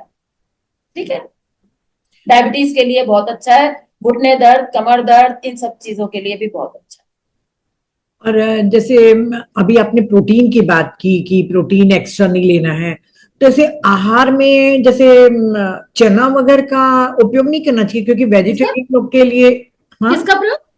चना, चना, काबुली चना, चना, अच्छा काला ओके। चना, वो मैं अब अपने डाइट में ज्यादा लेती हूँ, क्योंकि मुझे लगता है कि मुझे प्रोटीन लेना है, क्योंकि वेजिटेरियन हूँ तो मैं एग्स वगैरह नहीं ले रही हूँ तो। चना ले रहे हैं तो जैसे दिन में जो सलाद ले रहे हैं उसके साथ में लीजिए। और उसमें जो प्रपोर्शन रहेगा वो मूंग का ज्यादा रहेगा। क्योंकि चना अगर ज्यादा जाता है, एक तो चना खाते समय सावधानी ये रखनी है कि जब तक वो पूरा मुंह में घुल ना जाए ना चबा चबा के, तब तक उसको अंदर नहीं लेना है। उसको चबाना बहुत अच्छे से है। लोग चना खाते हैं तो अक्सर उनको पेट दर्द की शिकायत हो जाती है, क्योंकि लोग उसको जल्दी जल्दी खा लेते हैं। तो उसको खुद चबा कर खाइए। बाकी चना बहुत बढ़िया है, लीजिए। और मूंग में प्लस पॉइंट ये है कि थोड़ा ये आसानी से पचने वाली है, प्रोटीन उसमें भी है। और वो भी फायदेमंद है। तो चना और मूंग का कॉम्बिनेशन मिला के रखिए। प्योर चने से अच्छा है कि उसमें मूंग और चना मिला कर लिया जाए, और वो भी कच्चा लिया जाए, पका कर लिया जाए। पका कर लेना है तो शाम को 4 बजे लीजिए, कच्चा लेना है तो दिन में लीजिए। ये और जैसे आजकल मल्टीग्रेन्स रोटियों का भी बहुत चल रहा है, तो अच्छा है। आप सजेस्ट करती हैं कि गेहूं के साथ चने का आटा मिला दें या? बहुत बहुत बढ़िया है, बहुत बढ़िया है। देखिए सच बताऊं आपको ना, तो हमारे शास्त्रों में लिखा है, और मैंने तो कुरान में भी पढ़ा है कहते हैं कि गेहूं जो है ये इंसान का बहुत सबसे बड़ा दुश्मन है। दुश्मन है। हाँ, इसीलिए गेहूं का दान करने को कहा जाता है। गेहूं जो है ना, आप देखेंगे मैक्सिमम बीमारियां गेहूं से आ रही हैं। इसलिए ये गेहूं बहुत अच्छा नहीं माना गया है। और गेहूं एक ऐसा अनाज है जो अंदर जाकर सबसे ज्यादा चिपकता है। बाकी आप देखिए ज्वार बाजरा मक्का, ये सब, इसमें सब में फाइबर है, रफेज है, जो अंदर जाकर चिपकता नहीं है। गेहूं सबसे ज्यादा चिपकता है, लेई बन जाता है अंदर जाकर। कहते हैं, बाइबल में भी लिखा है कि आदम और हव्वा को इसी गेहूं के चक्कर में इस धरती पर पटका गया था। तो कहते हैं ये गेहूं, हमारे गुरु जी एक शेर पढ़ते थे, वो तो मुझे अभी याद नहीं है, कि वो कहते थे कि जो गेहूं है इसकी इंसान के साथ दुश्मनी का नाता है, और हम लोगों ने उसको सबसे ज्यादा गले लगा रखा है। महाराष्ट्र गुजरात में आप जाइए तो वहां तो ज्यादातर खाली प्योर गेहूं का आटा तो कोई यूज ही नहीं करता। तो उसमें कोई ना कोई आटा मिलाकर ही, पहले चोकर मिलाया जाता था। हम्म। हम लोगों के यहाँ इधर यूपी दिल्ली साइड इधर पुराने समय में बिना चोकर के आटा नहीं यूज करते थे गेहूं का। और अब तो सब आशीर्वाद आटा और सब फाइन एकदम बिल्कुल मैदा जैसा आटा आ रहा है, लोग वही यूज कर रहे हैं। वो बहुत खतरनाक है। उसमें कोई ना कोई और, चाहे चना मिलाए ज्वार बाजरा, मौसम के हिसाब से कोई ना कोई उसमें मिलाकर ही खाना चाहिए। लेकिन फिर भी हम तो कहते हैं कि 24 घंटे में मैं एक रोटी खाती हूँ, अब उसमें कितना ही खा लूंगी, कितना ही गेहूं चला जाएगा। इसलिए ज्यादा परवाह करने की भी कोई जरूरत नहीं है। Take it easy. जी जी। जी, मैं तो सिर्फ प्रोटीन को बढ़ाने के पर्पज से करती हूँ कि मैं आपको प्रोटीन सच ज्यादा। बताऊं, इतना ज्यादा कुछ बहुत बहुत ज्यादा कोई चीज नहीं चाहिए। एक्चुअली जब हम कहते हैं ना प्रोटीन चाहिए, तो ऐसा नहीं है कि हमें वो कोई ज्यादा चाहिए। क्वांटिटी ज्यादा नहीं चाहिए, हाँ प्रोटीन चाहिए, हमारी डाइट में प्रोटीन होना चाहिए। लेकिन आज लोगों को कुछ कह दिया जाता है कि ये चीज चाहिए, तो वो ज्यादा पर लग जाते हैं। दूध पीना चाहिए, डॉक्टर ने कह दिया आपके घुटने खराब है दूध पीजिए, तो अब वो दूध पिए जा रहे हैं। भाई डॉक्टर ने बता दिया है कि दूध चाहिए, तो अब वो पी रहे हैं, कितना पियेंगे। इसलिए इंसान को बहुत ज्यादा, बहुत कम की आवश्यकता है। मेन फोकस शुद्ध करने के लिए, शरीर को स्वस्थ रहने के लिए मेन फोकस ये है कि जो कुछ भी चाहिए सब कुछ बहुत कम चाहिए, ज्यादा कुछ नहीं चाहिए। अंदर जमा नहीं होना चाहिए। चाहे वो अच्छी चीज भी, अगर प्रोटीन भी ज्यादा जा रहा है और अंदर जमा हो रहा है, रुक रहा है, बाहर नहीं निकल पा रहा है अगर, तो वो हमारे लिए बेकार है फिर। तो इतना लें जो जितना हमारा शरीर जो है उसको ठीक ढंग से पचा पाए, उसका प्रोसेस कर पाए, और रफेज को, वेस्ट को बाहर निकाल पाए। हम डाल तो ले रहे हैं, डालने पर तो हमारा फोकस है, निकालने पर तो हमारा फोकस ही नहीं है। निकालने पर भी तो फोकस देना पड़ेगा ना। तो वो एक बहुत महत्वपूर्ण विषय है। ठीक है ना। हम लोग तो कभी ध्यान देते ही नहीं है कि हमने कितना प्रोटीन लिया, कितने लिया, क्या लिया, इस पर हम लोग का ध्यान बहुत कम रहता है। बॉडी से क्या निकल रहा है उस पर ज्यादा फोकस देते हैं कि हाँ भाई कोई गंदगी रुक तो नहीं रही है, गंदगी निकल रही है प्रॉपर कि नहीं, इस पर ज्यादा फोकस है। तो क्या उसके लिए है एनिमा का प्रयोग भी जरूरी है। फिर? थोड़ा योगा, थोड़ा थोड़ा योगा, हाँ थोड़ा एक्सरसाइज, थोड़ा डीप ब्रीदिंग बहुत अच्छा है। हाँ। ये सब चीजें थोड़ा ऐड करिए। नहीं वो बाकी तो खाने पर इतना एक्सरसाइज। ज्यादा फोकस नहीं करने की जरूरत है। कौन से जानवर इतना प्रोटीन खा रहे हैं, कौन क्या खा रहा है, वो कैसे घोड़ा गाड़ी खींच रहा है, वो कैसे खेत में हल चला रहा है, हमें कौन सा इतनी मेहनत करनी है, हमें ऐसा कौन सा काम धंधा करना है, क्या करना है आखिर हमें। पहले हम ये तो तय करें, जरा जरा से बच्चों को दूध में कॉम्प्लान घोल घोल के पिलाया जा रहा है। क्या इस बच्चे से को कितनी एनर्जी देना चाह रहे हैं। बच्चा है बेचारा, एक बैग टांग कर स्कूल जाता है, उसको हम दूध भी दें, फिर दूध में कॉम्प्लान भी डाल दें, फिर उसको ड्राई फ्रूट भी दे दें, फिर सब कुछ दे दें, जरा से बच्चे को सब वो अंदर जमा हो रहा है, वो प्रोसेस नहीं हो रहा सही ढंग से। इसलिए प्रोसेसिंग बॉडी की अच्छी होनी चाहिए। बहुत ज्यादा डालने पर फोकस नहीं करना है। प्रोटीन अच्छी चीज है तो कितना डाल लें, दवाई बहुत अच्छी चीज है तो क्या सारा दिन खाते रहे क्या, ये तो कोई बात नहीं ना। बैलेंस होना चाहिए हर चीज का। दिन पहली डाइट लिक्विड, दूसरी डाइट नेचुरल, तीसरी डाइट मनमानी, जिसमें 80% वेजिटेबल। ये कंप्लीट डाइट है, एकदम बैलेंस डाइट है। आप सोच के देखिए, आपको लगेगा जो डाइट मैंने बताई कि आराम से पच सकता है, पोषण हो सकता है, पत्तियों में सब कुछ है, फलों में सब कुछ है। ऐसा नहीं है। ये सब चीजें जब हमारी बॉडी शुद्ध हो जाएगी ना, तो आप इतना सा भी प्रोटीन अगर लेंगे ना, तो वो बॉडी उसको पूरा यूज कर पाएगी। अभी हम ले तो रहे हैं लेकिन बॉडी यूज नहीं कर पा रही है, वो वेस्ट ही पड़ा हुआ है अंदर। इसलिए बॉडी को प्यूरिफाई करना ज्यादा महत्वपूर्ण है। ठीक है। और वैसे भी कहा जाता है ना कि हमारी बॉडी भी बहुत सारे प्रोटीन बनाती है। बॉडी का अपने पुराने जमाने में कौन बाहर से प्रोटीन ला रहा था, ठीक है यही सब खाते थे। सब हमसे ज्यादा काम करते थे, हमसे ज्यादा मेहनती थे, हमसे ज्यादा स्वस्थ थे। मेरे को खाली एक भी क्वेश्चन था, जैसे बटर मिल्क पीते हैं, जो छाछ पीते हैं, वो ठीक है? हाँ, बटर मिल्क थोड़ा ले सकते हैं, पर कोई भी मिल्क प्रोडक्ट बहुत लंबे समय तक रेगुलर लेना अच्छा नहीं है। और ओके। बाकी छाछ लीजिए, और अपने यूपी जैसी छाछ ना हो, गुजराती छाछ हो। नहीं नहीं, गुजराती छाछ पीती हूँ मैं, जैसे हमारे बॉम्बे में रहती हूँ मैं, तो गुजराती छाछ पीती हूँ। हाँ हाँ, तो गुजराती छाछ लीजिए, थोड़ा फल हाँ, सलाद के साथ, कोई दिक्कत नहीं है। मगर मैं खाने के साथ नहीं पीती हूँ, खाने के आधा एक घंटे बाद पीती हूँ, खाने के साथ तो मैं पानी भी नहीं पीती हूँ, नहीं, वो अच्छी बात आधा है। एक घंटे बाद पीती हूँ मैं। असली छाछ अगर आप ले रहे हैं तो ले सकते हैं, हाँ, कोई ऐसी ले सकते हैं ना। नहीं है। बस यही क्वेश्चन था, बाकी तो जो आप डाइट बता रहे हैं मैं वही फॉलो करती हूँ। अरे वाह, थैंक यू। तो एक क्वेश्चन है यूट्यूब में कि शुगर और गुड़ में, दोनों में से कौन सा बेटर आप मानते हैं? उनको खुद ही पता है इसका जवाब। ऑब्वियस सी बात है, गुड़ is far better than sugar. पर दोनों ही चीजें तो शुगर का ही फॉर्म है ना, तो लिमिट में। नहीं, दोनों नहीं। देखिए, शुगर में जो सबसे ज्यादा प्रॉब्लम है ना, जो उसको रिफाइन प्रोसेस है ना उसका, वो हाँ, उसको मोस्ट एसिडिक बनाता है। हाँ, तो शुगर में अपने आप में उतनी बुराई नहीं है। अगर आप वो जो वो आती है देशी शुगर जो आती है, उसमें उतना नुकसान नहीं है।